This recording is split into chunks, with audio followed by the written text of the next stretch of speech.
Hello guys, and welcome back to our next lecture in our course on online personal branding. In this short lecture, I wanted to talk to you guys about something that I think it's not used at the proper capacity for building a personal brand. Most of the people who have businesses online or want to build themselves as a personal brand online use this specific tool just for selling different products or offer, or for promoting different affiliate offers or other people's offer products or services. Now, I am talking about webinars, the tool that I think it's misused or not used at a proper capacity. Webinars can be very powerful, and from different specialists in internet marketing, you will find out that webinars mainly have two purposes, right? The first purpose is to sell, promote, or maybe connect an audience with a different product, service, or offer. Okay, maybe when you are launching a product, okay, in a specific niche, you are launching a webinar for presenting that product. Okay, when you want to promote an affiliate offer, you are creating a webinar for your audience, okay, where you are explaining exactly how that product works and the benefits of it and so on. Okay, but very few people are actually using webinars to educate their audience and to offer them a huge value. In that way, by offering a huge value through webinars, okay, to your audience on a specific topic, you can build yourself as an expert and as an authority in front of them. Now, let me give you an example. For example, right, you have a blog, okay, and you are in the personal development niche. I think we have talked about this niche before, but it's very popular right now. Right, and you want to talk about the law of attraction, okay? You want people to perceive you as an expert in the law of attraction, right? What you can do, for example, you have an email list, okay? Maybe you have 1,000 people, 2,000 people in your email list. You can set up a free webinar for all of them, maybe 2 weeks or 3 weeks from now, right? In which you can talk about some problems, okay, that people identify with the law of attraction, okay, or about some specific things that they might not know and you know, okay, about the law of attraction. In that way, when you create the webinar, okay, when you will be in the webinar with them, my suggestion for you would be to start exactly like this. I will not sell you anything in this webinar, okay, because that's the actual truth, but I wanted to talk to you guys about a thing that I've seen in our industry that a lot of people get confused with. And you can practically start to talk to them about that specific topic, okay. That can be very effective. Why? Because people see that you are generous, okay, that you are willingly give away free value, right? And they will perceive you as an authority. Why? Because you know things that other people do not talk about in your niche, right? And will think that and will see that you care about them, okay. One thing, maybe you do not know exactly what to talk about into a webinar, okay. You decide you want to do a webinar, okay, but you do not know exactly what topic to approach, okay, what subject to approach, what problem to approach. What you can do before the webinar or in the registration form of the webinar, okay, you can ask people what they want you to talk about. Okay, you just ask your audience which are the problems that they would like to hear about a discussion into a webinar, right? And that's the thing that you will talk about. You give them exactly what they want, right?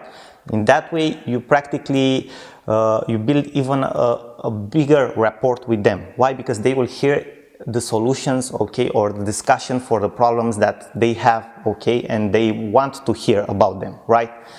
So webinars are a very powerful tool if you will decide to use them. Now, there are a couple of programs that you can use or software that you can use to create webinars. It depends on the size of your audience, okay. A free tool that you can use is Google Hangouts. It's very powerful, and the advantage of Google Hangouts is that it will be automatically linked to your YouTube account. And for example, if you have a YouTube account, people will be able to see the replay of your webinar onto your YouTube account.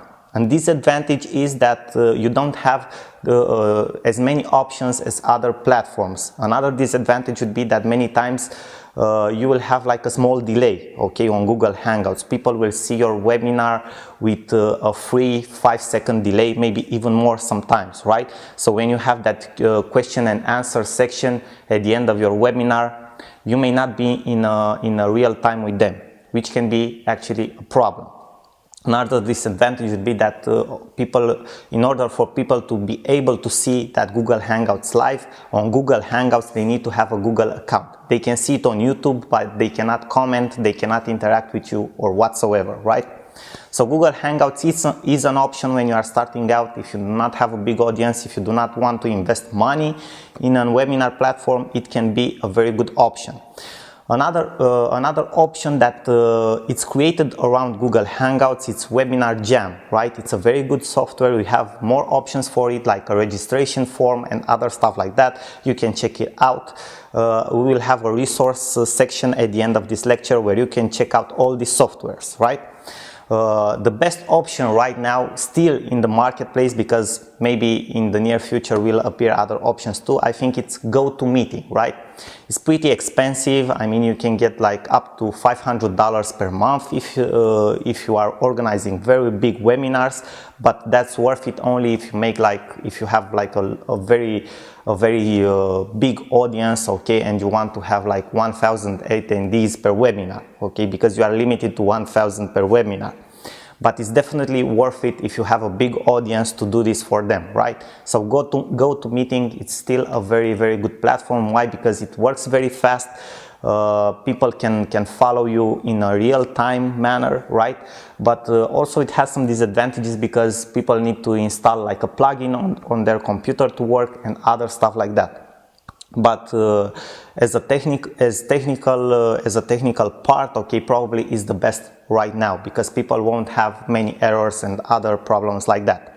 So these are just 3 examples. Obviously, there are even more examples that you can use. For example, now in the past 6 months, there are other platforms that appeared that are linked to Twitter. For example, there is Periscope, where you can organize like live streaming. It's more like a TV show that you create, okay, from your mobile phone.